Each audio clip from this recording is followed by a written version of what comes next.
નમસ્કાર, આપ જોઈ રહ્યા છો ન્યૂઝ 18 ગુજરાતી. હું છું સિદ્ધાર્થ ધોળકિયા. મહત્વના સમાચાર ભરૂચથી મળી રહ્યા છે. આપના ધારાસભ્ય ચૈતર વસાવાએ લાફો માર્યો. ચૈતર વસાવા અને રાજન વસાવા વચ્ચે જાહેરમાં મારામારી થઈ છે. ઝઘડિયાની ખાનગી કંપની બહાર બની છે આ ઘટના. મૃતક રાકેશ વસાવાના કૌટુંબિક ભાઈ છે રાજન વસાવા. પોલીસે વચ્ચે પડી મામલો થાળે પાડ્યો છે. આપ સતત ચર્ચામાં રહ્યું છે. આ વખતે તેમના ધારાસભ્યના કારણે ફરી એક વખત ચર્ચામાં આવ્યું છે કે જ્યાં આગળ લાઈવ વિડીયોમાં જોવા મળી રહ્યું છે કે ચૈતર વસાવાએ લાફાવાળી કરી છે. પોલીસે વચ્ચે પડવું પડ્યું હતું. મામલો થાળે પાડવાનો પ્રયાસ કરવામાં આવ્યો હતો. દ્રશ્યોમાં પણ આપ જોઈ રહ્યા છો કે ઝપાઝપી જે છે તે થઈ હતી. ન્યૂઝ 18 ખબરતા ભાવિન અમારી સાથે જોડાઈ ગયા છે. ભાવિન, સમગ્ર ઘટના શું હતી? કેમ મારામારી સુધી મામલો પહોંચી ગયો હતો? જી, ઝઘડિયા ખાતે આવેલ મેટ્રોપોલિટનમાં 23 તારીખના રોજ આગ લાગવા પામી હતી, જેના મહેનતાણા માટે ચૈતર વસાવા એમના સમર્થકો સાથે કંપની બહાર આવેલા. આ દરમિયાન તેઓ જે દરવાજો છે તે ઓળંગીને મેટ્રોપોલિન કંપનીની અંદર કૂદ્યા હતા અને ત્યાં મામલો ઘર્ષણ પર આવી ગયો હતો. આપના ધારાસભ્ય ચૈતર વસાવા સાથે વિવાદ પણ સર્જાયો હતો અને જે મૃતક રાકેશ વસાવા છે એનો ભાઈ રાજન વસાવા વચ્ચે ખુલ્લેઆમ બોલાચાલી પણ થઈ હતી. બોલાચાલીનો ઉગ્ર બનતા મામલો મારામારી સુધી આવી ગયો હતો. વિડીયોમાં ચૈતર વસાવા અને રાજન વસાવાને લાફો મારતા જોવા મળી રહ્યા હતા અને મામલો ત્યાં બચકાયો હતો. પોલીસ તંત્ર ત્યાં વચ્ચે પડી આગળની કાર્યવાહી કરી રહી છે, પરંતુ હજુ સ્પષ્ટ કાર્યવાહી જાણવા મળી નથી. આમાં ચૈતર વસાવાની શું ભૂમિકા હતી? કેમ તે એટલા ઉગ્ર થઈ ગયા હતા, લાફાવાળી સુધી પહોંચી ગયા હતા? જે રાજન વસાવા હતો તે ત્યાં પહોંચ્યો હતો અને કંપનીના જે સંચાલકો સાથે એમણે આગળ વાત કરી ચૂકી હતી, પરંતુ જ્યારે ચૈતર વસાવા જ્યારે બીજા દિવસે એટલે આજ રોજ ત્યાં પહોંચ્યા હતા, ત્યાં એમની વાતચીત મોકૂફ થઈ હતી. એના કારણે એને સમજાવવાની કોશિશ કરી હતી, પરંતુ કંપનીવાળા જે સંચાલકો છે તેમની રાજન વસાવા સાથે જે વાત થઈ તેની પર નિષ્ફળ જતા ચૈતર વસાવા ઉપર ઉગ્ર ગુસ્સો કાઢીને આ વાતચીતમાં મામલો ગરમાયો હતો. અને ચૈતર વસાવા તરફથી કંપની સાથે કોઈ વાતચીત કરવામાં આવી હતી? ના, હજી સુધી ચૈતર વસાવા સાથે કંપનીની વાતચીત નથી થઈ. હજી તો જે સમર્થકો છે અને ચૈતર વસાવાના જે સમર્થકો છે અને જે આંખ ચમકી થઈ હતી, જે બ્લાસ્ટની અંદર ઇન્જર થયા હતા, એમને લઈને એમના જે પરિવારજન છે તેમને લઈને અત્યારે ચૈતર વસાવા ત્યાં કંપનીની બહાર જ એમનો જે કાફલો હતો ત્યાં પહોંચ્યો હતો, પરંતુ કંપનીવાળાએ ગેટ બંધ કરી દેતા ચૈતર વસાવા દરવાજો ખોલીને અંદર જે દાખલ થયા હતા અને ત્યારે જ આ ઘર્ષણનો મામલો સામે આવ્યો હતો.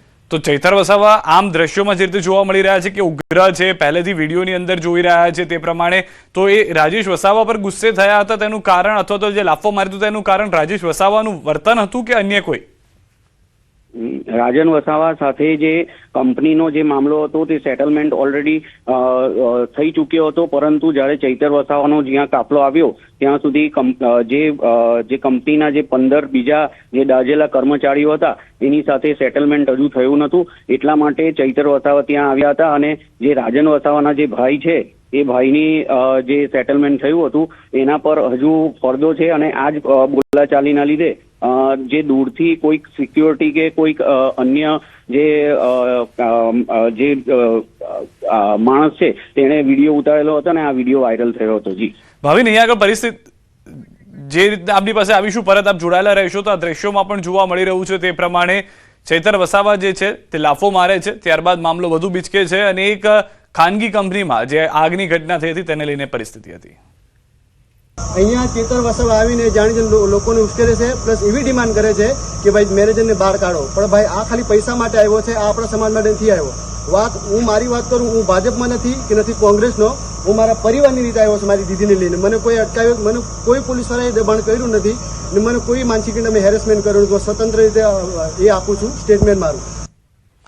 તો ભાવિન, અહીંયા કદાચ રાજન વસાવાનો આ વિડીયો હતો જેમાં એ કહી રહ્યા છે કે ચૈતર વસાવા ખુદ પૈસા માટે આવ્યા હતા, કંપનીને ધમકાવવાનો પ્રયાસ હોઈ શકે આમાં?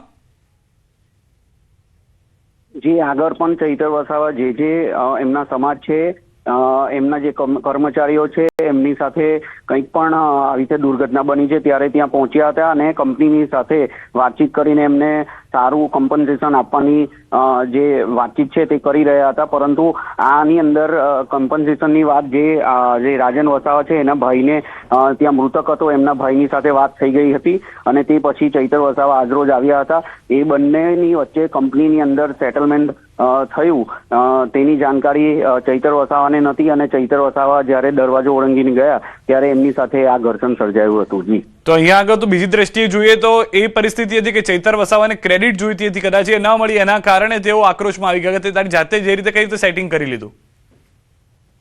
જે સમજી શકીએ છીએ કે દર વખતે ચૈતર વસાવા એમના જે વસાવા કામદારો છે તેમની આગળ ઉભા રહી છે, પરંતુ ચૈતર વસાવા આ રીતે ઉગ્ર ધારાસભ્ય હોય અને આવી રીતે ઉગ્ર બની જાય તે યોગ્ય ના કહેવાય, કારણ કે જે બી વસાવા સમાજ છે તે બી એમની સમર્થકો છે, પરંતુ જે પરિવાર છે પરિવારજનની સાથે સારી રીતે વાત કરીને એમને સમજાવટ કરવી જોઈએ. જી, કેમ કે ખુદ ધારાસભ્ય છે, કાયદો હાથમાં લેતા હોય તેવું આ દ્રશ્યોમાં જોવા મળી રહ્યું છે, જે રીતે લાફાવાળી કરી છે. ભાવિન, હા જી, પ્રથમ વારમાં જે વિડીયો વાયરલ છે એની અંદર જોઈ રહ્યા છો કે ચૈતર વસાવા.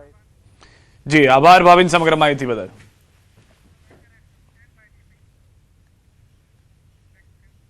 સુરતમાં ધોળા દિવસે બેંકમાં લૂંટ થઈ છે. વરાજા વિસ્તારમાં આવેલી SBI બેંકમાં લૂંટની ઘટના. 5 જેટલા હથિયારધારી શખ્સોએ બંદૂકની અણીએ ચલાવી છે લૂંટ.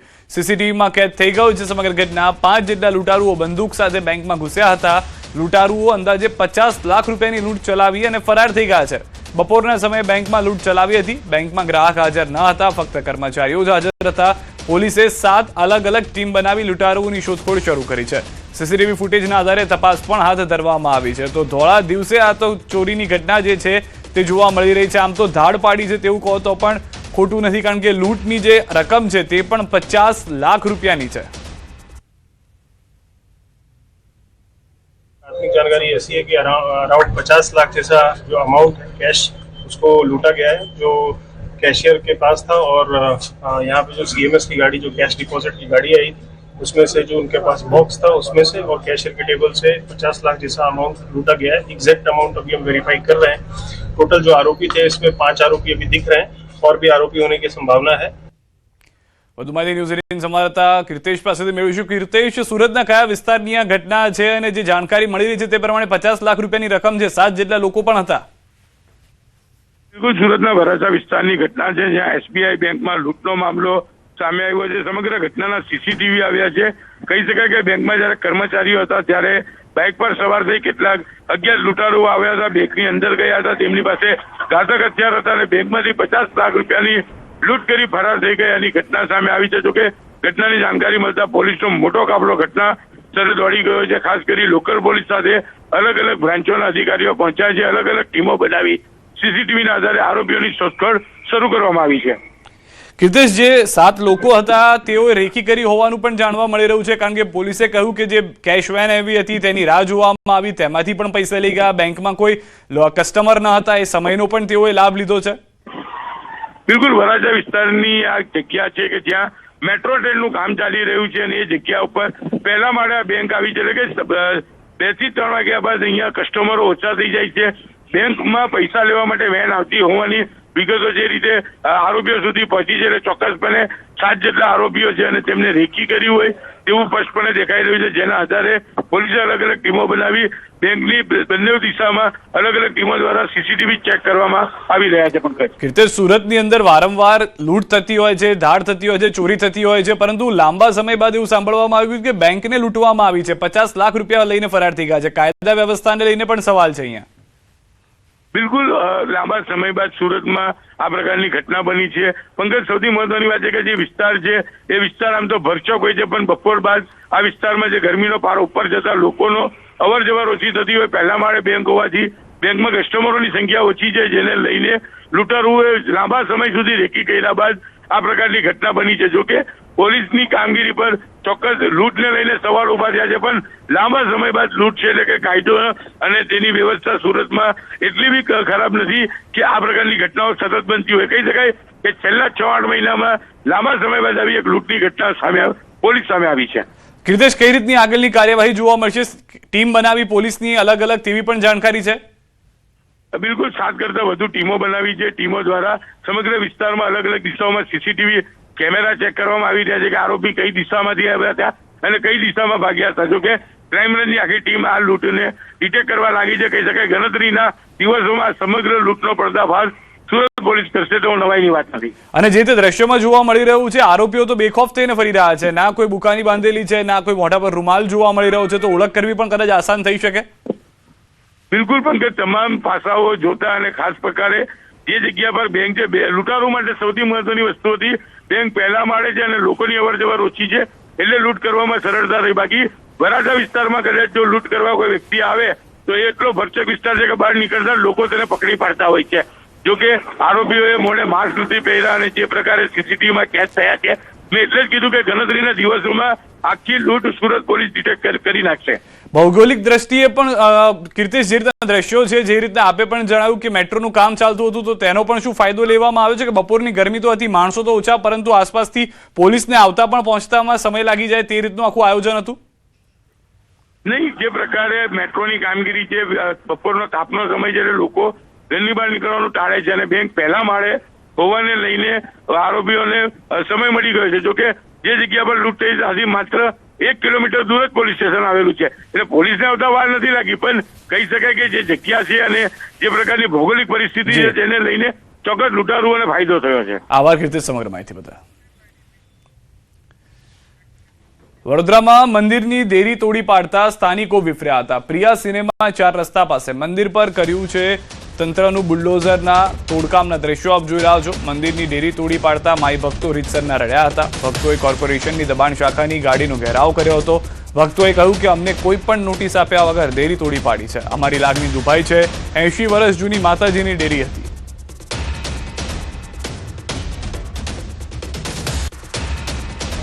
બધા ભરાનો લે છે તય આગળ કશે નહીં જાય. અહીં માતાજીનું મંદિર આજે ત્યાં દિવાલ બની એમાં તોડમ ફોડ કરી નાખી અને વોટિંગ ચાલતેલું ત્યારે બધા કે અમને વોટ આલો, પેલો કે અમને વોટ આલો અને આ પત્યું પછી આવીને તોડી નાખ્યું.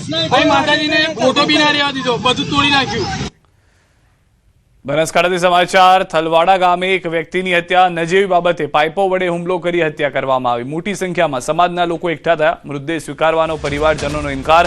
હત્યારા નહીં પકડાય ત્યાં સુધી મૃતદેહનો અસ્વીકાર. મટન શોપની ગંદકી અને પીંછા ઘાસચારામાં ઉડીને આવતા કહેવા ગયા હતા, જેને લઈને હુમલો કરાયો.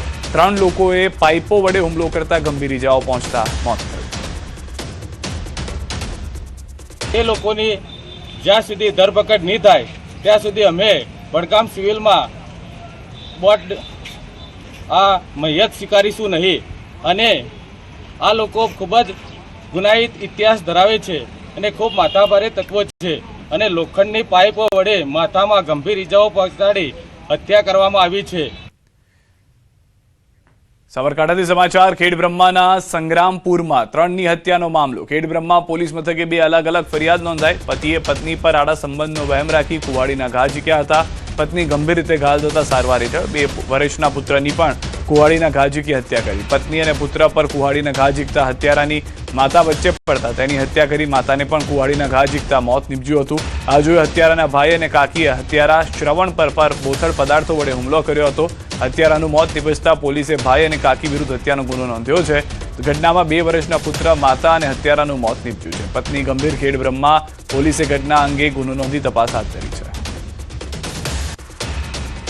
અત્યારે જે પ્રાથમિક આપણને માહિતી મળી તે મુજબ જે શ્રવણભાઈ જે છે એને સતત પોતાની પત્ની ઉપર વહેમ રહેતો હતો અને તેના કારણે તે લોકો વચ્ચે છેલ્લા થોડા સમયથી વારંવાર ઝઘડા પણ થતા હતા અને એ વહેમાઈને તે આ ઝઘડાની અંદર તેને આ રીતે હુમલો કરેલો છે.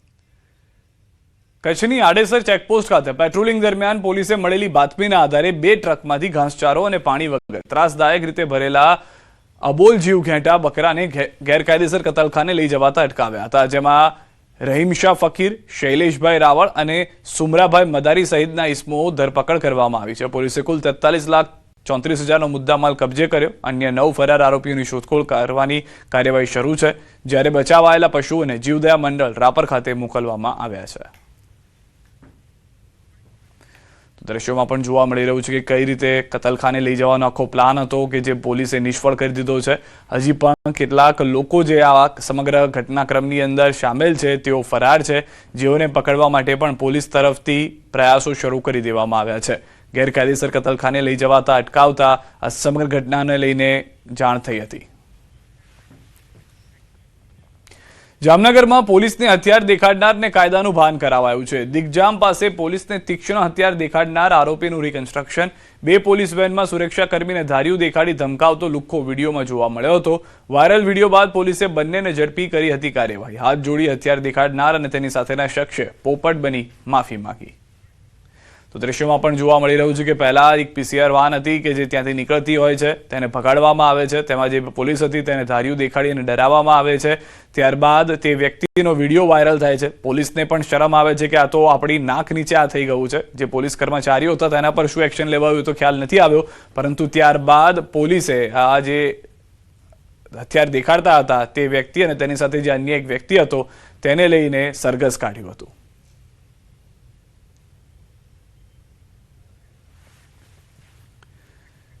રાજકોટથી સમાચાર. અસામાજિક તત્વોનો આતંક. જેતપુરની હોટલમાં 2 શખ્સોએ આતંક મચાવ્યો. રૂપિયાની લેતી દેતી મામલે ઉગ્ર બબાલ થઈ. હોટલમાં તોડફોડની ઘટના CCTVમાં કેદ થઈ. જેતપુર પોલીસે તપાસ હાથ ધરી છે.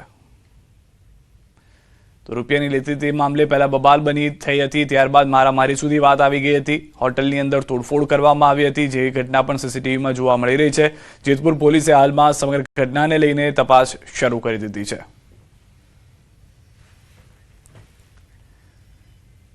CCEની ભરતી પ્રક્રિયામાં CBRT પદ્ધતિનો વિરોધ. ઉમેદવારો પહોંચ્યા ગાંધીનગર. બેનરો સાથે ઉમેદવારોએ કર્યો વિરોધ. ગુજરાત ગૌણ સેવા પસંદગી મંડળ દ્વારા લેવાતી પરીક્ષામાં CBRT પદ્ધતિની જગ્યાએ MCQ OMR પદ્ધતિથી લેવામાં આવે તેવી માંગ. ભૂતકાળમાં CCEની પરીક્ષા CBRT પદ્ધતિથી લેવામાં આવી હતી, જેમાં મોટાભાગના ઉમેદવારોના ગુણમાં વિસંગતતા જોવા મળી હતી. ઉમેદવારોના ગુણમાં વિસંગતતા હોવાથી અસંખ્ય મહેનતુ ઉમેદવારોને અન્યાય થયો હતો, જેથી નવી CCE પરીક્ષા જે ટૂંક સમયમાં લેવામાં આવનાર છે તે CBRT પદ્ધતિની જગ્યાએ MCQ OMR પદ્ધતિથી લેવામાં આવે તેવી માંગ ઉઠી છે. અમારી એક જ રજૂઆત છે કે CCEની પ્રાથમિક પરીક્ષા CBRTની જગ્યાએ ઓફલાઈન યોજવામાં આવે. કેટલા સમયથી રજૂઆત કરો છો તમે?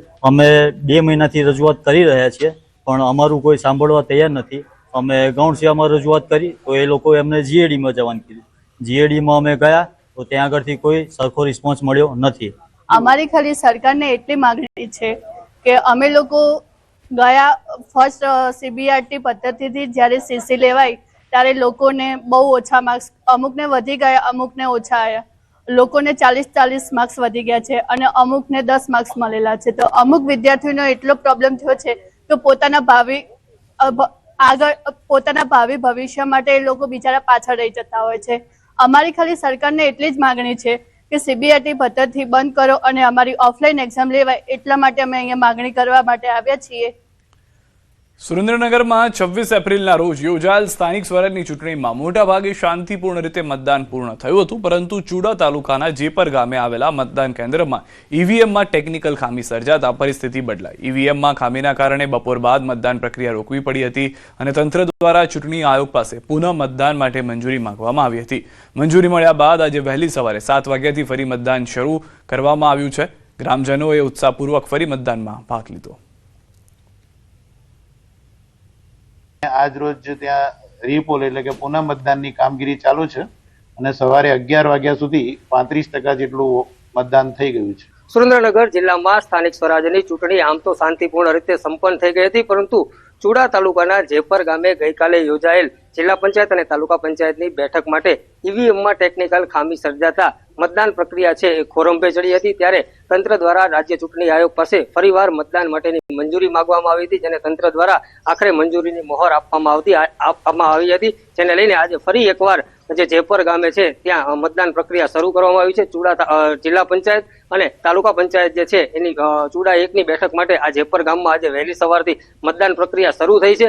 ગ્રામજનોમાં સતત બીજા દિવસે પણ મતદાન કરવા માટેનો ક્યાંક ને ક્યાંક ઉત્સાહ છે જોવા મળી રહ્યો છે. વહેલી સવારથી મહિલાઓ તેમજ વૃદ્ધો સહિતના લોકો છે એ મતદાન કરી રહ્યા છે. કુલ આ ગામમાં 643 જેટલા મતદારો છે તેમના દ્વારા આજે ફરીવાર મતદાન કરવામાં આવશે, પરંતુ ક્યાંક ને ક્યાંક આ ફરીવાર મતદાનની પ્રક્રિયા જે છે એ સુરેન્દ્રનગર જિલ્લા વહીવટી તંત્રની કામગીરી સામે સવાલો ઉભા કરી રહ્યા છે, કારણ કે ચૂંટણી અગાઉ જે સ્થાનિક જે વહીવટી તંત્ર છે તેના દ્વારા એવા દાવા કરવામાં આવી રહ્યા હતા કે સુરેન્દ્રનગર જિલ્લા વહીવટી તંત્ર સ્થાનિક સ્વરાજ્યની ચૂંટણી માટે સંપૂર્ણપણે સજ્જ છે, પરંતુ માત્ર એક ઈવીએમમાં નાની એવી ટેકનિકલ ખામી સર્જાતા ફરી એકવાર મતદાન પ્રક્રિયા છે બીજી વાર કરવાની નોબત આવી છે, જેને લઈને ક્યાંક ને ક્યાંક સુરેન્દ્રનગર જિલ્લા વહીવટી તંત્રની કામગીરી સામે પણ સવાલો ઉભા થયા છે. અક્ષય જોશી, ન્યૂઝ 18 ગુજરાતી, જયપુર. અમદાવાદ મહાનગરપાલિકાની ચૂંટણી માટે થયેલ મતદાનની ગણતરી આવતીકાલે ગુજરાત કોલેજ અને એલડી એન્જિનિયરિંગ કોલેજ ખાતે હાથ ધરવામાં આવશે. મતગણતરીને ધ્યાનમાં રાખીને તંત્ર દ્વારા ચુસ્ત સુરક્ષા વ્યવસ્થા ગોઠવવામાં આવી. મતગણતરી કેન્દ્ર પર 3 લેયરની પોલીસ બંદોબસ્ત તૈનાત કરવામાં આવી છે, જેમાં પોલીસ અધિકારીઓ, કર્મચારીઓ સહિત આશરે 600 જેટલા જવાનો તૈનાત રહેશે. ઉપરાંત સમગ્ર પ્રક્રિયા દરમિયાન સીસીટીવી કેમેરા અને બોડી વોર્ન કેમેરાની મદદથી સતત નજર રાખવામાં આવશે, જેથી મતગણતરી પ્રક્રિયા શાંતિપૂર્ણ અને પારદર્શક રીતે પૂર્ણ થઈ શકે. અહીંયા 3 લેયરમાં ઇલેક્શન કમિશનની ગાઈડલાઇન્સ પ્રમાણે સિક્યોરિટી ગોઠવાયેલી છે. એમાં એસઆરપી અને લોકલ પોલીસમાં હથિયારી પોલીસ અને સિવિલ પોલીસના બંદોબસ્ત ચાલુ છે. બધી લેયર ઉપર એચએસએમડી, ડીએસએમડી ગોઠવાયેલું છે અને બધી વ્યવસ્થા, પાર્કિંગ વ્યવસ્થા, ક્લોકરૂમ અને મહિલા ચેકિંગની પણ વ્યવસ્થા છે. આપણે સેક્ટર સાહેબ છે એટલે કે મારેથી લઈને 600 જેટલી પોલીસ છે, એમાં એસઆરપી પોલીસ, હથિયારી પોલીસ અને સિવિલ પોલીસ બધી શામેલ છે. પંચમહાલમાં ગોધરા શહેર સહિત સમગ્ર ગ્રામ્ય વિસ્તારોમાં ભારે ગરમીનો પ્રકોપ જોવા મળી રહ્યો છે, જેના કારણે સામાન્ય જનજીવન પર પણ અસર પડી રહી છે. જિલ્લામાં તાપમાન 42 ડિગ્રી સેલ્સિયસ સુધી પહોંચી જતા અસહ્ય ગરમીના કારણે ગોધરાના એરંડી ગામમાં પતિ પત્ની અચાનક બેભાન થઈ ગયા હતા. બંનેને પહેલા ચક્કર આવ્યા અને બાદમાં તેઓ બેભાન થઈ ગયા. બંનેને તાત્કાલિક સિવિલ હોસ્પિટલ ખસેડવામાં આવ્યા, જ્યાં તેમની સારવાર શરૂ કરવામાં આવી. હોસ્પિટલ તંત્ર મુજબ હાલ બંનેની સ્થિતિ સ્થિર છે. દ્રશ્યોમાં પણ ગરમીના કારણે પતિ પત્ની બેભાન થયા હોય તે પણ આપ જોઈ રહ્યા છો. બીજી તરફ ગરમી જે છે તે હાલમાં અનેક લોકોને બીમાર કરી રહી હોય તેવા પણ અહેવાલ આવી રહ્યા છે. બીમારીના કેસમાં વધારો થવાનું કારણ ગરમીનો પારો વધતો જોવા મળી રહ્યો છે.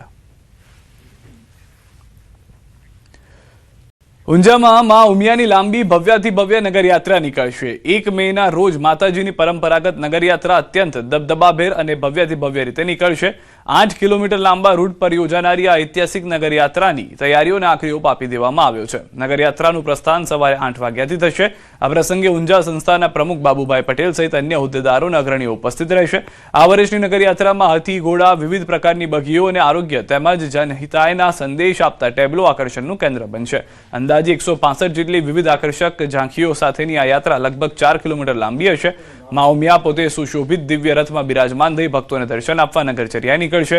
માત્ર ગુજરાત જ નહીં પરંતુ રાજસ્થાન, મધ્યપ્રદેશ અને મુંબઈ જેવા વિસ્તારોમાંથી પણ હજારોની સંખ્યામાં ઉમિયા પરિવારના સભ્યો આ મહોત્સવમાં જોડાશે. અને જે રીતે તૈયારીઓ છે તે પ્રમાણે મોટી સંખ્યામાં લોકો આવશે, તો તેના આયોજનને લઈને પણ તૈયારીઓ કરવામાં આવી રહી છે. હાલમાં નગરયાત્રાને લઈને 4 કિલોમીટરનો આ રૂટ નક્કી કરાયો હોવાની જાણકારી છે. સમાચારોમાં અત્યારે બસ આટલું જ. આપ જોતા રહો ન્યૂઝ 18 ગુજરાતી.